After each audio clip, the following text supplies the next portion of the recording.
Bonjour, c'est Gramolzlu. Vous me connaissez peut-être de la vraie vie, ou alors d'internet, ou alors d'une connaissance. C'est pas grave, j'ai besoin de vous parler. Voilà quelques semaines, je publie des petits messages assez sérieux sur ma situation, et c'est pas pour rien. J'ai de très gros problèmes qui ne sont pas vraiment ma faute. Je voulais prendre le temps de vous expliquer un petit peu ceci. J'ai aussi fait une vidéo en anglais pour toucher eh bien, les amis et les connaissances à l'étranger qui pourraient s'intéresser à mon cas de figure. Voilà ce qui se passe. Tout d'abord, je vais principalement viser mon public sur Instagram et les gens qui me suivent. Public, c'est un bien grand mot. Parce que c'est le meilleur réseau sur lequel j'ai eu la meilleure expérience jusque-là. C'est celui aussi sur lequel j'ai le plus grand nombre d'abonnés et les meilleures discussions à l'heure actuelle.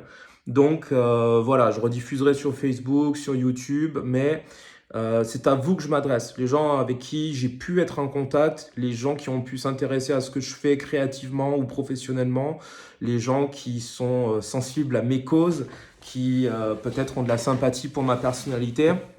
Voilà ce qui arrive.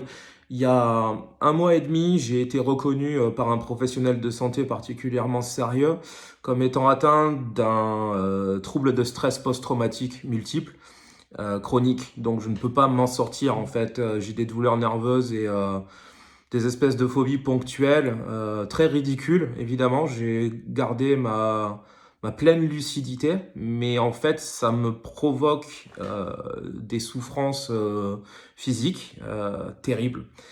Et à cause de ça, je pourrais plus jamais retravailler normalement, a priori.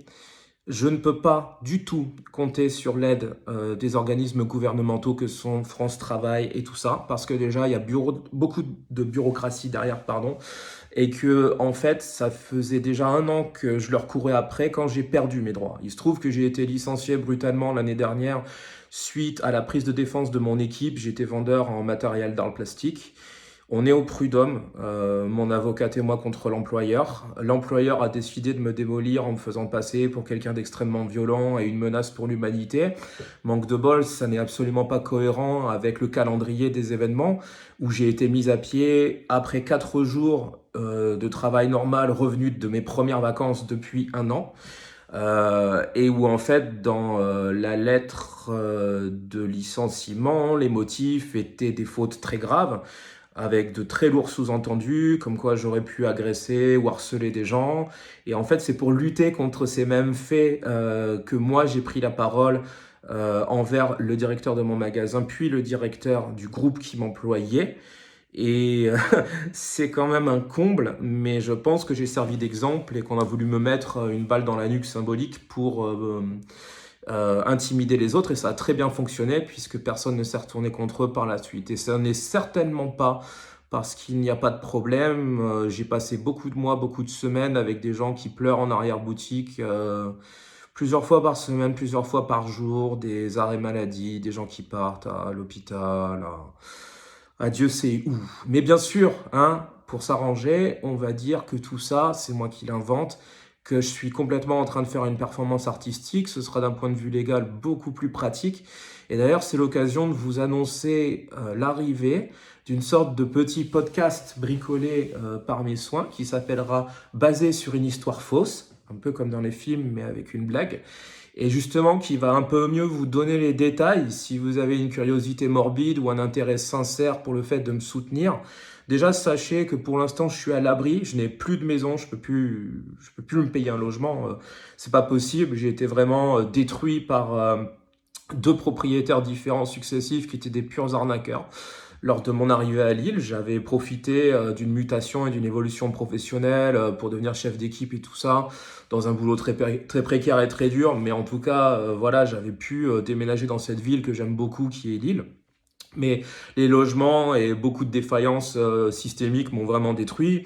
Donc quand je me suis fait démolir et virer brutalement l'année dernière, en fait, j'étais censé toucher plus d'un an de chômage. Ça faisait plus d'un an que j'étais en CDI à 40 heures par semaine. Mais France Travail, que j'aime affectueusement appeler Rance Travail, n'ont absolument pas du tout versé mes aides comme ils le devaient, ce qui m'a plongé dans un désarroi financier atroce. Alors c'est pas pour ça du tout que j'en appelle à l'aide aujourd'hui, puisque à l'époque, donc l'année dernière, j'ai été aidé à la hauteur de plusieurs milliers d'euros que je dois encore hein, à des proches, donc c'est pas de la rigolade. Rance Travail m'a fait des rappels. Je suis pas sûr qu'il soit à la hauteur de tout ce qu'il me devait, mais on va dire que allez, j'ai touché au moins 80% de ce qui aurait dû être mon chômage, mais je l'ai pas du tout touché tous les mois. Ce qui m'a causé d'énormes problèmes et d'énormes blocages en termes d'évolution, en termes de retomber sur mes pattes, de trouver un nouveau travail, et voilà. Et aujourd'hui, on en est où? On en est au moment où j'ai quitté un appartement qui me rendait complètement malade. J'ai passé 6 mois malade d'allergie sévère. Parce que en fait les murs étaient complètement remplis de moisissures, il n'y avait aucune insonorisation, bref, l'horreur. Sachant que c'était toujours mieux que la première chambre que j'avais en colocation avec un gars complètement taré et sale, sale au possible. Donc en fait la partie cuisine tu pouvais oublier, c'était le moment ou jamais de tout miser sur les plats à emporter. Et où là en fait je m'étais carrément barré parce que des rats commençaient à envahir les lieux.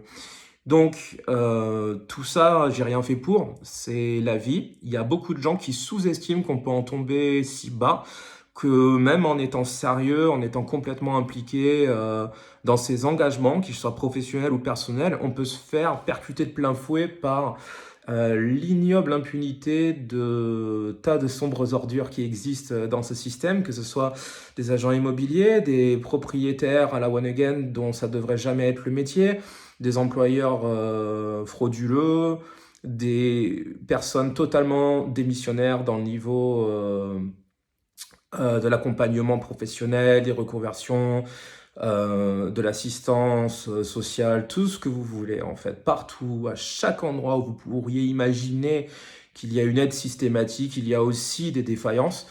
Et justement, ce petit podcast m'aidera à peut-être un peu plus posément vous partager cette réalité que pas mal de gens imaginent pas, mais aussi des histoires très très positives, puisque finalement il y a pas mal de personnes ici qui me connaissent pour le thé, pour l'art, pour les oiseaux, les photos d'oiseaux, maintenant un peu pour le rock, et puis aussi pour les illustrations, si on pense à des périodes plus lointaines avec les momies de mon projet principal Centre. C'est toujours mon projet principal d'esprit et de cœur, mais j'ai pas eu des circonstances de vie dignes pour le mener dans des conditions minimum correctes.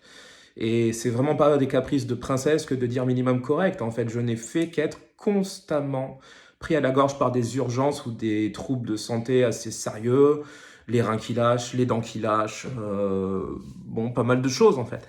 Et donc, on en est arrivé à un point où mon corps a tellement subi.